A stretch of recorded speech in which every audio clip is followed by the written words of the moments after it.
Consider this improper integral, 1 over x, and we're going from 1 to infinity. Now, remember what's going on here. We have this curve, and let me just do a little sketch of it. And 1 over x looks something like this, okay? And it's asymptotic to the x-axis. And here's 1. And what this integral is asking us is find the area above the x-axis and below the curve. So we want to find that area. And it's unbounded. It goes on forever. So let's see if we can figure out what that is. Now, remember our procedure is we rewrite it as a limit. The limit as b goes to infinity, 1 to b of 1 over x dx. So there's our integral. Now, I find the antiderivative, and we know the antiderivative of 1 over x to be the natural log of x. So I'll write this as the natural log of x. And I don't need to put the absolute value of x because we're going from 1 to infinity. You know, we don't have any negative numbers in there. So I'm just going to put from 1 to b here. Okay. Then I plug that in, and I get the limit as b goes to infinity of log b minus log 1. Well, log 1 is 0, but here's what we're interested in, this part right here. Now, the limit as b goes to infinity log b. Well, log just keeps growing. So this goes off to infinity here. Log b as b goes to infinity goes to infinity. It goes there, it gets there slowly, but nevertheless, it goes to infinity. So we would say this integral right here diverges. Diverges, okay? So when any part of this evaluation goes to infinity, we say, okay, that integral diverges. Now, in the context of what I was talking about with the area under the curve, what we're saying is that area under the curve is infinite. Now, let's contrast that with a different problem. Let's suppose we've got the integral from 1 to infinity of 1 over x squared dx. Okay? Now, still, this curve looks very similar to this one. Okay? And we want to find the area from 1 to infinity above the x-axis and below this curve. So I'm going to rewrite as the limit. So we've got 1 to b. And let me go ahead and write this x squared, 1 over x squared is x to the negative 2. There we go. Now, time to evaluate it. So I've got the limit as b goes to infinity, and this is 1 over negative 2 plus 1, x to the negative 2 plus 1, and we're going from 1 to b. Okay, so I just use the power rule for integrals.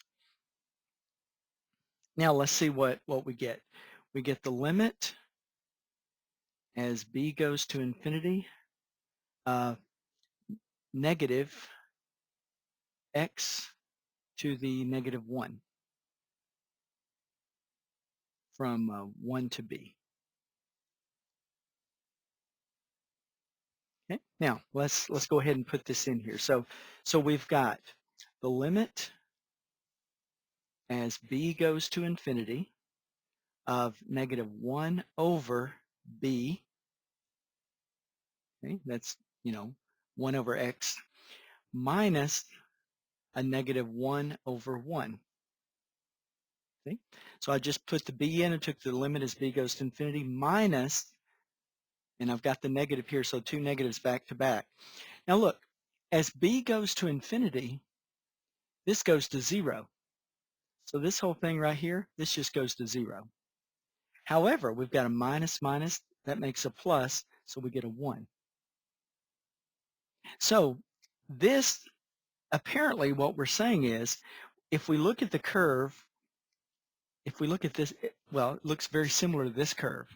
1 over x squared, if we look at that curve from 1 to infinity, and we're considering, well, what is the area above the x-axis and below the curve? The answer to that question is 1. So dig this. If we're looking at the curve 1 over x from 1 to infinity, we say, okay, that's got infinite area. And we say that diverges.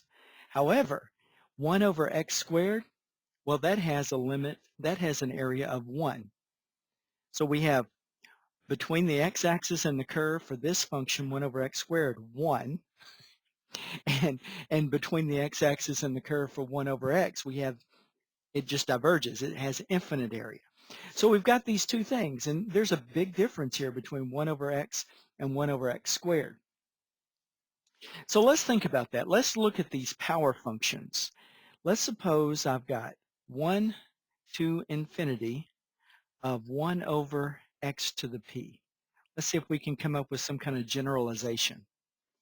Okay, so I'm going to rewrite this as the limit as b goes to infinity of 1 to b x to the negative p.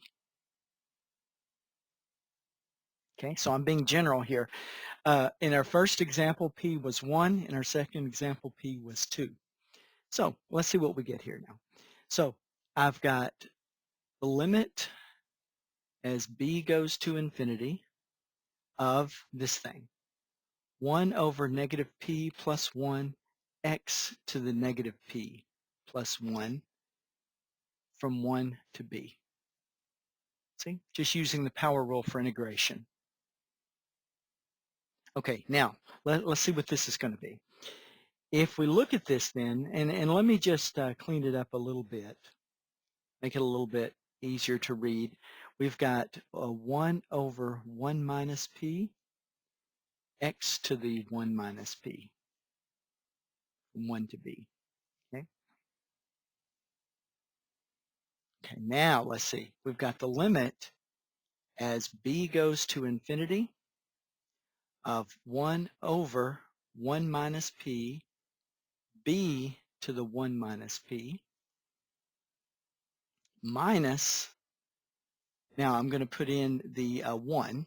So I've got 1 over 1 minus p. And if I put a 1 in here for x, well, that's just 1. So I'll leave it like that. Now let's see what happens here. We're talking about as b goes to infinity. Now, perhaps I shouldn't have rewritten it this way, but notice, well, let's just look at this. We don't have to worry about this. This is just some number, 1 over 1 minus p. But look at this.